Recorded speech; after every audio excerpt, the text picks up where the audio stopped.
ভয়ঙ্কর রূপে মাঠে নামছে ছাত্রলীগ। গতকাল টাঙ্গাইলের সমন্বয়কদের পিটিয়ে আহত করেছে ছাত্রলীগ। সমন্বয়কদের শত্রু এখন শুধুমাত্র যে ছাত্রলীগ, যুবলীগ, আওয়ামী লীগ বিষয়টা কিন্তু তা না। তবে যেই খেলাটা শুরু হয়েছে, দোষটা চলে আসছে ছাত্রলীগ, আওয়ামী লীগের উপরে। টাঙ্গাইলে বৈষম্যবিরোধী ছাত্র আন্দোলনের সমন্বয়ক শেখ ফরাসের উপর হামলা হয়েছে। আওয়ামী লীগ আবার ফিরবে, সেটাও আবার ভয়ঙ্কর রূপে জানিয়ে দেশ জুড়ে শুরু হয়েছে ব্যাপক আলোচনা সমালোচনা। আওয়ামী লীগ যদি আবার বাংলাদেশে ফিরে আসে, ভয়ঙ্কর রূপে ফিরে আসবে। মার্কিন মুল্লুকের মসনদে ডোনাল্ড ট্রাম্প আনুষ্ঠানিকভাবে বসার সঙ্গে সঙ্গে বিশাল কিছু ঘটে যাবে। ডক্টর ইউনূসের পতন ঘটবে। আওয়ামী লীগের নেতাকর্মীরা বা আওয়ামী লীগের শীর্ষ নেতারা যে হিসেবগুলো কষছেন ডোনাল্ড ট্রাম্পকে ঘিরে, বাইডেন বিদায় নিয়ে ট্রাম্প আসায় আওয়ামী শিবিরে একটি উচ্ছ্বাস দেখা যাচ্ছে। মোহাম্মদ ইউনূসের সরকার, এই সরকারটি একটু আগুন এবং ভয়ঙ্কর আগুন, এই আগুনটি বিস্তার লাভ করতে পারে। এখন কেন কেউ ডক্টর মোহাম্মদ ইউনূসের কাছে কিচ্ছু চাচ্ছেন না? উল্টো যেটা হচ্ছে সেটি হলো সরকারের বিরুদ্ধে ক্রোধ, ক্ষোভ ইত্যাদি প্রকাশিত হচ্ছে। সরকার কবে যাবে, কি হবে, এই সরকারের থাকা উচিত না। আসসালামু আলাইকুম দর্শক, নতুন একটা সংবাদে আপনাদের আবারও স্বাগতম। দর্শক, বর্তমান বাংলাদেশের যে রাজনৈতিক অবস্থা এবং যে প্রেক্ষাপট চলছে তারই আলোকে কয়েকটি ভিডিও নিয়ে আপনাদের সামনে হাজির হয়েছি। দর্শক, ভিডিও শুরুটা দেখে হয়তো বুঝতে পেরেছেন আজকের খবরটা কতটা গুরুত্বপূর্ণ হতে চলেছে। তাই যারা ভিডিওটি অন করেছেন তারা না টেনে পুরো ভিডিওটি দেখতে থাকুন, তাহলে মূল বিষয়টি বুঝতে পারবেন। দর্শক, আর যারা এখনও আমার চ্যানেলটি সাবস্ক্রাইব করেনি তারা দয়া করে চ্যানেলটি সাবস্ক্রাইব করুন। তো দর্শক, বেশি কথা আর বলবো না, চলুন ফিরে যাই আজকের নতুন খবরে, দেখি কি আছে আমাদের তাজা খবরে। চলুন। এখন শুধুমাত্র যে ছাত্রলীগ, যুবলীগ, আওয়ামী লীগ বিষয়টা কিন্তু তা না। তবে যেই খেলাটা শুরু হয়েছে, দোষটা চলে আসছে ছাত্রলীগ, আওয়ামী লীগের উপরে।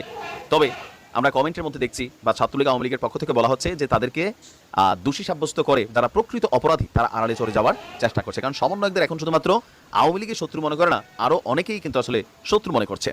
তবে সমন্বয়কদের জন্য খুবই খারাপ সংবাদ হচ্ছে কি, আপনি একা একা রাস্তায় হাঁটছেন, হয়তো আপনি টেলিভিশন টকশোতে অনেক বড় নেতা বা লোকাল পর্যায়ে অনেক বড় নেতা এই মুহূর্তে আর কি, কিন্তু লোকালি বা মাঠের শক্তিতে আপনার ওইরকম কোনো শক্তি নাই, কিন্তু একটা টিম হয়েছে, আপনি একজন বড় পদে পাইছেন। আর এরকম পদে যারা আছে তাদের জন্য খুবই খারাপ সংবাদ হচ্ছে, তাদের উপরে যে কোনো সময় যে একটা বড় ধরনের আক্রমণ ঘটতে পারে, এইটারই একটা ট্রেইলার আজকে আমরা দেখছি। আর দায়ী করা হচ্ছে ছাত্রলীগ, যুবলীগকে। ঘটনার প্রেক্ষাপট হচ্ছে টাঙ্গাইলে বৈষম্যবিরোধী ছাত্র আন্দোলনের সমন্বয়ক শেখ ফরাসের উপর হামলা হয়েছে। হামলার প্রেক্ষাপটটা ছিল কি, যে আমরা সংবাদ সম্মেলন করা হয়েছে, তো বলা হচ্ছে যে গত রোববার মানে গতকালকে সন্ধ্যায় এই ফরাস সহ বেশ কয়েকজন শহরের আকুর টাকুর পাড়ার ওয়াফেল টাইমের সামনে তারা বসেছিল। এই সময় হঠাৎ করেই 5-7টি মোটরসাইকেল তাদের সামনে এসে থামে। এর মধ্যে মোটরসাইকেল থেকে একজন নেমে তাকে দাঁড়াতে বলে এবং আরেকজন ওখানেই বসতে বলে। পরে তারা তাকে দোকানের ভেতর যাওয়ার জন্য বলে, তো সেই দোকানের ভেতর যাওয়ার জন্য রাজি না হলে তাকে ধরে দোকানের ভিতর মানে একদম কোলে তুলে নিয়ে ঢুকানো হয়। এরপর সেখানে তাকে ইচ্ছে মতো মারতে থাকে, আর মারতে মারতে তার জ্ঞান হারানোর আগ পর্যন্ত তারা কন্টিনিউ মারতেই থাকে। শরীরের বিভিন্ন স্পর্শকাতর অংশে বুটের লাঠির আঘাত তারা করতে থাকে। পরে শহরের মুসলিম পাড়ার একটি গলিতে নিয়ে তাকে আটকে রাখে। তিনি বলেন যে বিষয়টি জানতে পেরে আমার সহকর্মীরা তারা সেইখান থেকে এসে উদ্ধার করে। প্রাথমিক চিকিৎসা শেষে রাতেই তিনি সদর থানায় একটা মামলা করেছেন। হামলাকারীদের মধ্যে কয়েকজন আওয়ামী লীগের নেতাকর্মীর সঙ্গে তাদেরকে দেখেছেন। হামলাকারীরা ছাত্রলীগের নেতাকর্মী হিসেবে তিনি দাবি করেছেন, আর তাদেরকে দ্রুত গ্রেপ্তারেরও তিনি দাবি করেছেন। আমরা এই ব্যাপারে টাঙ্গাইল সদর থানার ওসি সাহেব বলছেন, যারা এই সমন্বয়কের উপর হামলা করেছে তাদেরকে গ্রেপ্তারের দাবি জানাচ্ছি, বা তিনি গ্রেপ্তারের চেষ্টা করছেন, পুলিশ অভিযান চালাচ্ছে। এখন এখানে মূল ফোকাস ইস্যুটা আমরা যেটা আলোচনার মধ্যে করতে চাই, সমন্বয়কদের নিরাপত্তা। বিশেষ করে আওয়ামী লীগ সরকার পতনের পর অটো শত্রু হয়ে গেছে তারা, আওয়ামী লীগ, যুবলীগ, ছাত্রলীগের। এর বাহিরে গেল 5-6 মাসে তাদের বিভিন্ন বক্তব্যের কারণে কিন্তু তারা অনেকেরই শত্রুতে পরিণত হচ্ছেন। আবার ব্যক্তি জীবনে আমার আপনার অনেকেই শত্রু আছে না? আমরা রাজনীতির বাহিরে কিন্তু ব্যক্তি শত্রু অনেকেই লালন পালন করি। তো এখন দেখা গেছে কি, বাংলাদেশের যে কোনো প্রেক্ষাপটে যে কোনো জায়গায় ব্যক্তিগত শত্রুতা হোক, পারিবারিক শত্রুতার কারণে হোক, লোকাল কোনো শত্রুতার কারণে হোক, আবার পলিটিক্যাল পয়েন্ট অফ ভিউতে শত্রুতার কারণে হোক, যখনই কোনো সমন্বয়কের গায়ে হাত ওঠে তখন কিন্তু প্রথমে নাম চলে আসে ছাত্রলীগ, আওয়ামী লীগ করছে। এটা জাতির একাংশ আমরা বিশ্বাসও করে ফেলছি, কিন্তু প্রকৃতপক্ষে সবগুলা ঘটনায় যদি ছাত্রলীগ, যুবলীগ জড়িত হয় তাদেরকে গ্রেপ্তারের দাবি জানায়। কিন্তু প্রশ্ন হচ্ছে যে সবগুলা ঘটনায় কি তারা জড়িত, নাকি এখানে প্রকৃত যারা অপরাধী তারা অনেকে পার পেয়ে যাচ্ছে? কারণ আমার কাছে মনে হচ্ছে ছাত্রলীগ, যুবলীগ, আওয়ামী লীগের কি আসলেই এতটা মাথা খারাপ অবস্থায় আছে যে প্রকাশ্যে গিয়া তারা মানে মুখ দেখাইয়া একজন সমন্বয়কে তুলে নিয়ে আসতেছে, আবার সেই সমন্বয়ক তাদেরকে চিনতেছেও তারা আওয়ামী লীগ, যুবলীগ, ছাত্রলীগের কর্মী। মানে বিষয়টার মধ্যে একটু তো ঝোল ফিল হচ্ছে আমার কাছে। তবে তিনি যেহেতু বলছেন তিনি তাদেরকে চিনেন, তো নিশ্চয়ই পুলিশ তাদের গ্রেপ্তার করবে। তবে সমন্বয়করা একটু সাবধানে থাকতে হবে, কারণ ঘটনাগুলো আরো মারাত্মক পরিস্থিতিতেও যেতে পারে। ডোনাল্ড ট্রাম্প মার্কিন প্রেসিডেন্ট হিসেবে দায়িত্ব নেওয়ায় আওয়ামী সমর্থকদের খুশির কারণ কি? আমি এক কথায় যদি শুরু করি কথাটি এভাবে, যে আমি প্রথমত যদি বলতে চাইছি যে সেটি হচ্ছে আওয়ামী সমর্থকদের জন্য এটি মনস্তাত্ত্বিক কারণ।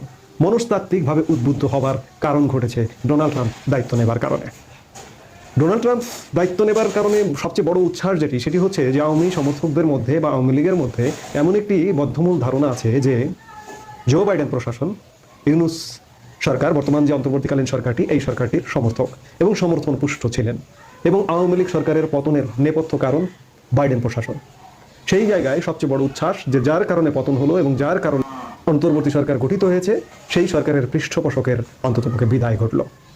এছাড়া আরও কিছু উচ্ছ্বাসের কারণ আছে, সেটি হচ্ছে যে বাইডেন প্রশাসন সময়ে আওয়ামী লীগ বরাবরই চাপের মধ্যে পড়েছে। যেমন স্যাংশনের মধ্যে পড়েছিল, র্যাবের উপর নিষেধাজ্ঞার মধ্যে পড়েছিল, নির্বাচন নিয়ে নানা রকম একটা নেতিবাচক সিচুয়েশনের মধ্যে পড়েছিল। এমনকি তৎকালীন আওয়ামী লীগ প্রধান, সাবেক প্রধানমন্ত্রী শেখ হাসিনা নিজেও তার বক্তব্যে বলেছিলেন যে মার্কিন যুক্তরাষ্ট্র চায় না যে আমি ক্ষমতায় থাকি। শেখ হাসিনা সরকারের পতনের পর যুক্তরাষ্ট্রে মিস্টার ইউনূসকে ঘিরে জো বাইডেন ও সাবেক প্রেসিডেন্ট বিল ক্লিন্টনের উচ্ছ্বাস বাংলাদেশের গণমাধ্যমে ব্যাপকভাবে প্রচার করা হয়েছে। সরকার সমর্থকরা এটিকে ইউনূসের সাফল্য হিসেবে বর্ণনা করেছেন। সেই জায়গায় বাইডেন বিদায় নিয়ে ট্রাম্প আসায় আওয়ামী শিবিরে একটি উচ্ছ্বাস দেখা যাচ্ছে। সবশেষ জুলাই আগস্টের আন্দোলনের পেছনে যুক্তরাষ্ট্রের হাত আছে বলে অনেক আওয়ামী লীগ সমর্থক বিশ্বাস করে থাকেন। আবার বর্তমান অন্তর্বর্তী সরকার ক্ষমতায় আসার পর দেশে সংখ্যালঘুদের ব্যাপক নির্যাতন নিপীড়নের অভিযোগ উঠলেও সরকার সেই অভিযোগ প্রত্যাখ্যান করে আসছে। সরকারের দাবি নির্যাতনের কিছু ঘটনা ঘটলেও সেগুলো রাজনৈতিক। এমন পরিস্থিতিতে যুক্তরাষ্ট্র নির্বাচনের আগে বাংলাদেশের সংখ্যালঘু নির্যাতনের ঘটনা ঘটছে বলে টুইট করেন ডোনাল্ড ট্রাম্প। আওয়ামী লীগ নেতা, কর্মী ও সমর্থকরা এসব কারণে ডোনাল্ড ট্রাম্পের জয়ে স্বস্তি পেয়েছেন এবং তার শপথ গ্রহণে এ কারণেই তারা উজ্জীবিত বলে মনে করেন অনেকে। আরেকটি বড় কারণ যেটি হতে পারে সেটি হচ্ছে যে ডোনাল্ড ট্রাম্প দায়িত্ব নিলেন। অনেকে বলে থাকেন যে যুক্তরাষ্ট্রের পররাষ্ট্র, বিশেষ করে ইউনূস সরকার সমর্থকরা বলবেন বা বলে থাকবেন যে যুক্তরাষ্ট্রের পররাষ্ট্র নীতিতে খুব একটা পরিবর্তন হয় না। কিন্তু আমরা কি দেখতে পাচ্ছি? যুক্তরাষ্ট্রের পররাষ্ট্র নীতির কারণেই রাশিয়া ইউক্রেন যুদ্ধে 3 বছর ধরে ভুগছে। আজকে যুক্তরাষ্ট্রের পররাষ্ট্র নীতির পরিবর্তন দেখা যাচ্ছে, ডোনাল্ড ট্রাম্পের আন্তরিকতা দেখা যাচ্ছে, পুতিনের সাথে সম্পর্ক তৈরির আন্তরিকতা দেখা যাচ্ছে, এবং পুতিনও ডোনাল্ড ট্রাম্পের কাছে অভিনন্দন জানিয়েছেন। রাশিয়া ইউক্রেন যুদ্ধের অবসান হতে যাচ্ছে, এত বড় একটি ঘটনা ঘটতে যাচ্ছে, সেহেতু যুক্তরাষ্ট্রের পররাষ্ট্রনীতির পরিবর্তন ঘটে না, এটি বলাটা মনে হয় একটু বেশি বলা হয়ে যায়। আরেকটি সবচেয়ে বড় যেটি কারণ সেটি হচ্ছে যে আমাদের সবচেয়ে নিকট প্রতিবেশী দেশ ভারত। ভারতের সাথে আমাদের পররাষ্ট্র সম্পর্ক বা কূটনৈতিক সম্পর্ক ভয়াবহ রকমের খারাপ। স্বাধীন বাংলাদেশের 53 বছরের ইতিহাসে এমন খারাপ কখনো হয়নি, আজকে ভয়াবহ খারাপ। কিন্তু ভারত কি বাংলাদেশকে এভাবে ছেড়ে রাখবে, এভাবে অরক্ষিত রাখবে? কারণ বাংলাদেশ হচ্ছে ভারতের, মানে কি বলবো, 4 পাশ দিয়ে ভারত, মাঝখানে বাংলাদেশ। সেই বাংলাদেশ একটা দগদগে ঘা, একটা দগদগে আগুন লেগে থাকুক, সেটিকে ভারত চাইবে? ভারত কোনোভাবেই চাইবে না, কারণ সেই আগুনটি ভারতেও বিস্তার লাভ করতে পারে।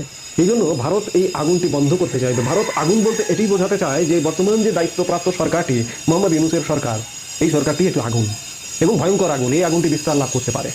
এবং সেই জায়গায় ভারত নিজে নিজে তো তৎপরতা চালাবেই, মার্কিন প্রশাসন ডোনাল্ড ট্রাম্প প্রশাসনকে দিয়েও চেষ্টা করবে। কদিন আগেও আমরা সেটি দেখতে পেরেছি, যদিও সেটি বাইডেন প্রশাসনকালেই দেখেছি, যে ভারত এবং যুক্তরাষ্ট্র অভিন্ন বার্তা দিয়েছে যে তারা বাংলাদেশ ইস্যুতে, বাংলাদেশ বিষয়ে একসঙ্গে কাজ করবে। আর সবচেয়ে বড় যেটি গুরুত্বপূর্ণ, যে বাইডেন প্রশাসন একরকম, কিন্তু ট্রাম্প প্রশাসনে ভারতীয়দের জয় জয়কার অবস্থা। গতকালকে শপথ অনুষ্ঠানটি দেখলাম, সেই অনুষ্ঠানেও মানে একদম টপ লেভেলে গুগলের সিইও সুন্দর পিচাইকে দেখলাম, আমরা ট্রাম্প সরকারের অংশ তুলসী গ্যাবার্টকে দেখলাম, বিবেক রামস্বামীকে দেখলাম। ভারতীয়রা ট্রাম্প প্রশাসনে এরকম বিভিন্নভাবে জালের মতো চারিদিক দিয়ে ছড়িয়ে ছিটিয়ে আছে। সেই জায়গায় ভারত নিজেদের থেকে তো অবশ্যই ট্রাম্প প্রশাসন দিয়েও বাংলাদেশের উপর একটি চাপ, একটি প্রভাব বিস্তার করবে। সেই জায়গায় যেহেতু আওয়ামী লীগ খানিকটা ভারতপন্থী এবং ভারত খানিকটা আওয়ামী লীগপন্থী, সেই জায়গায় আওয়ামী লীগকে ভরসা করতে চায়। সেই জায়গায় আওয়ামী লীগ কিংবা বাংলাদেশের জন্য, বাংলাদেশে একটা ইতিবাচক রাজনীতি, আমি বলছি না যে ভারত আওয়ামী লীগের পক্ষে এখানে রাজনীতি করবে, এটি ভাববার কোনো কারণ নেই। যে বাংলাদেশের পক্ষে, বাংলাদেশ ইতিবাচক বাংলাদেশ এই মুহূর্তে একটা নেতিবাচক বাংলাদেশে রূপ লাভ করছে, সেই ইতিবাচক বাংলাদেশ বিনির্মাণে কাজ করবে ভারত এবং যুক্তরাষ্ট্র যৌথভাবে। আরেকটি কথা বলে রাখা দরকার যে আওয়ামী লীগ শিবিরে উচ্ছ্বাস থাকাটা স্বাভাবিক, কিন্তু এর সাথে এটিও বলবো যে ভারত কিংবা ডোনাল্ড ট্রাম্প আওয়ামী লীগকে ক্ষমতায় নিয়ে এসে বসিয়ে দেবে না। আওয়ামী লীগের নিজেদের রাজনৈতিক সাংগঠনিক যোগ্যতা, দক্ষতায় আওয়ামী লীগের ক্ষমতায় আসতে হবে। উচ্ছ্বাস আছে, উচ্ছ্বাসটাকে পজিটিভ বা ইতিবাচক বা মনস্তাত্ত্বিক উদ্বুদ্ধতার জায়গা থেকে কাজে লাগান, কিন্তু আওয়ামী লীগের জন্য আওয়ামী লীগের নিজেই কাজ করতে হবে। তো সবকিছু মিলিয়ে যেটি বলতে চাই যে ডোনাল্ড ট্রাম্প দায়িত্ব নিয়েছেন, নিশ্চয়ই আগামীর পৃথিবীটা যুদ্ধের পরিবর্তে শান্তির পৃথিবী হবে। আমরা সেটি প্রথম বার্তা পেয়েছি রাশিয়া ইউক্রেন যুদ্ধের ক্ষেত্রে। সেই জায়গায় বাংলাদেশে যুদ্ধাংদেহী অবস্থা নেই, কিন্তু একটা আগুন আছে, একটা উত্তাপ আছে, একটা নেতিবাচক উত্তাপ আছে, বাংলাদেশ বিরোধী একটি উত্তাপ আছে। এই উত্তাপটি ডোনাল্ড ট্রাম্প দায়িত্ব নেওয়ায় এবং ভারত এবং মার্কিন যুক্তরাষ্ট্রের সহযোগিতায় আমরা উত্তরাবো বলেই আমরা প্রত্যাশা করতেই পারি। আওয়ামী লীগের নেতাকর্মীরা বা আওয়ামী লীগের শীর্ষ নেতারা যে হিসেবগুলো কষছেন ডোনাল্ড ট্রাম্পকে ঘিরে, তার একটা বিশ্লেষণ এবং নানান ধরনের কারণ হিসেব বিবিসি তার একটি প্রতিবেদনে তুলে এনেছে।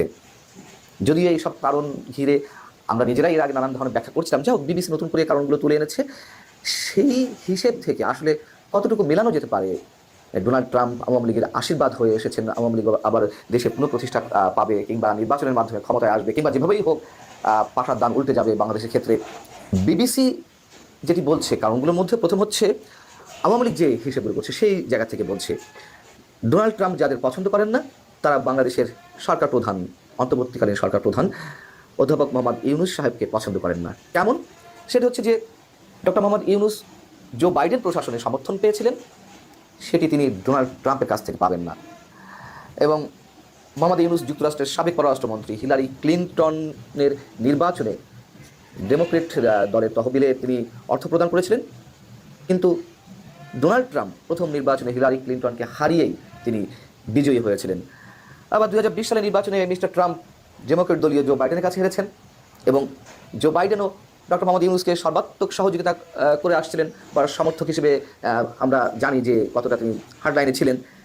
শেখ হাসিনা সরকারের পতনে উচ্ছ্বাস প্রকাশ করেছিল জো বাইডেন সরকার এবং সাবেক মার্কিন পররাষ্ট্রমন্ত্রী হিলারি ক্লিনটনও উচ্ছ্বাস প্রকাশ করেছিলেন এবং ইউনূস সরকারের যারা সমর্থক তারাও একইভাবে উচ্ছ্বাস প্রকাশ করেছিলেন। অন্যদিকে আওয়ামী লীগ সরকারে থাকার সময় বেশ কয়েক বছর ধরে নির্বাচন ইস্যুতে জো বাইডেন যে চাপ প্রয়োগ করে আসছিল সেটিও আমরা সবাই জানি।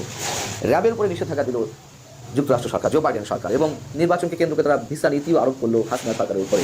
তখন তো আওয়ামী লীগ একটা বেকাদায় পড়েছিল, কিন্তু ট্রাম্প সরকার কি এখন সে পথে এগোবে? আবার শেখ হাসিনা তো প্রায়শই বলতেন যে আমেরিকা চায় না আওয়ামী লীগ কোনোভাবে ক্ষমতায় থাকুক, যুক্তরাষ্ট্র চায় না শেখ হাসিনা বাংলাদেশের সরকার প্রধান হিসেবে আর বেশি দিন কন্টিনিউ করুক, এটি বাইডেন প্রশাসন চায়নি, এটা আমরা সবাই জানি। এবং বাংলাদেশে একটি খ্রিস্টান রাষ্ট্র প্রতিষ্ঠা করতে চেয়েছে জো বাইডেন প্রশাসন, বাংলাদেশে কিছু অংশ নিয়ে, আশপাশে কিছু অংশ নিয়ে, এরকম একটি প্ল্যান আমেরিকা ছিল, সেটা তিনি সরাসরি বলেছেন, সেই বিষয়ে আমরা জানি। কিন্তু ট্রাম্প কি সেটি করবে? এবং নির্বাচনের আগে, মার্কিন নির্বাচনের আগে ডোনাল্ড ট্রাম্প টুইটে বাংলাদেশের সংখ্যালঘুদের নির্যাতনের অভিযোগ এনে তিনি তার নিন্দা জানালেন। এতে করে আওয়ামী লীগের নেতাকর্মীরা স্বস্তি প্রকাশ করলেন, উচ্ছ্বাস প্রকাশ করলেন। এবং তারও আগে শেখ হাসিনা তিনি প্রকাশ্যে এই অডিও বার্তায় বলছিলেন যে মার্কিন নির্বাচনের দিকে খোঁজ রাখতে। এইসব কারণকে বিবেচনায় নিয়ে এসে আওয়ামী লীগ নতুন হিসাব করছে যে তাদের জন্য বাংলাদেশ উর্বর হয়ে উঠছে, হয়তো বেশি দিন লাগবে না। আওয়ামী লীগের সাবেক তথ্য সম্প্রচার মন্ত্রী মোহাম্মদ আলী আরাফাত তিনি বিবিসিকে বলছেন যে বাইডেন প্রশাসন বাংলাদেশ সহ অনেক দেশের অভ্যন্তরীণ রাজনীতিতে সরাসরি হস্তক্ষেপ করেছে, কিন্তু ডোনাল্ড ট্রাম্প আগেই দেখিয়েছেন যে তিনি এ ধরনের নীতিকে বিশ্বাস করেন না। তাহলে বিষয়টা কি দাঁড়ালো? এতগুলো হিসেব যখন আওয়ামী লীগের পক্ষ থেকে আসছে, তখন আবার একটু বিপরীতধর্মী কথা বলে ফেললেন না মোহাম্মদ আরাফাত, যে ট্রাম্প এসব নীতিতে বিশ্বাস করেন না, বাইডেন যা করেছেন। তো বিশ্বাস যদি নাই করেন তাহলে তাকে নিয়ে উচ্ছ্বাস করা কি আছে? বিশ্বাস যদি নাই করেন তাহলে ইউনূস প্রশাসনের পেছনে তিনি কেন লাগবেন? বিষয়টা হচ্ছে যে আওয়ামী লীগের যে হিসাব নিকাশ সেগুলো আমি বলবো কোনো কোনো ক্ষেত্রে ঠিক আছে, সর্বাংশে না হলে, এটি আমার বিবেচনায়। আরেকটি বিষয় হচ্ছে যে যেদিক থেকে কন্ট্রাডিক্টরি বা বাস্তবতা বিবর্জিত, তা হচ্ছে ট্রাম্প প্রশাসন হোক আর বাইডেন প্রশাসন হোক, যেই হোক না কেন, বাংলাদেশের রাজনীতিতে হস্তক্ষেপ করবে না যুক্তরাষ্ট্র, এটি মনে করার কোনো কারণ নেই।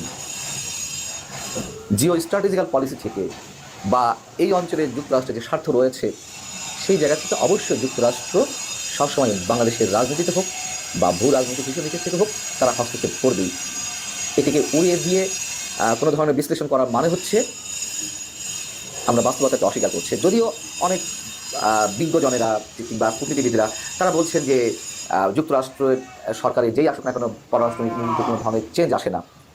আমি আমার ক্ষুদ্র অবস্থান থেকে বিনয়ের সঙ্গে এগুলোর মোটামুটি বিরোধিতা করি। পররাষ্ট্রনীতিতে খুব বেশি পরিবর্তন আসে না, কিন্তু পরিবর্তন তো আসেই। এটি বাস্তবতা। চীন ইস্যুতে যুক্তরাষ্ট্র যেই নীতি অবলম্বন করে আছে চীনের প্রভাব এই অঞ্চলে প্রতিরোধের জন্য, সেটি কি একেবারে ট্রাম্প প্রশাসন ভুলে যাবে? প্রশ্নে ওঠে না। এবং সর্বশেষ বাংলাদেশে নিযুক্ত যুক্তরাষ্ট্রের ভারপ্রাপ্ত রাষ্ট্রদূত ট্রাসি জ্যাকবসন তিনি কিন্তু আমাদের প্রধান উপদেষ্টার সঙ্গে দেখা করেছেন, কথা বলেছেন সোমবার, এবং সেই জায়গাতে তিনি বলেছেন বাংলাদেশের মানবাধিকার ইস্যুতে এবং সংখ্যালঘু নির্যাতনের বিষয়ে উদ্বেগ যুক্তরাষ্ট্র প্রকাশ করছে, এটি জানিয়ে দিয়েছেন। মানবাধিকার কোনটা? আওয়ামী লীগের বিরুদ্ধে যা কিছু হচ্ছে, আওয়ামী লীগের যারা অপরাধী, আওয়ামী লীগের যারা খুনি হত্যাকারী, তাদের বিচার অবশ্যই হবে, কিন্তু ঢালাওভাবে যা হচ্ছে সেটা তো মানবাধিকার লঙ্ঘনের পর্যায়ে পড়ে নিঃসন্দেহে। আর সংখ্যালঘু নির্যাতন আমি যদি সবসময় বলে আসছি যে এগুলো রাজনৈতিক হামলা, কিন্তু সে বিষয়ে তারা কনসার্ন, সেটিও তারা উল্লেখ করেছে, এটির পক্ষে বা বিপক্ষে যুক্তি যাই থাকুক না কেন। অতএব আওয়ামী লীগ যে হিসাব নিকাশ করছে সেগুলোকে যেমন পূর্ণ বিবেচনায় নেওয়া যায় না, তেমনি একেবারে এর অংশ বিশেষ খুব সহজে উড়িয়েও দেওয়া যায় না। তো দর্শক, কেমন লাগলো আজকের খবরটি? ভিডিওটিতে একটা লাইক দিয়ে কমেন্টে অবশ্যই জানাবেন। আর দেখা হবে নতুন একটা সংবাদে। তো সে পর্যন্ত ভালো থাকবেন, সুস্থ থাকবেন সবাই। আজকের মতো এই পর্যন্তই। আল্লাহ হাফেজ।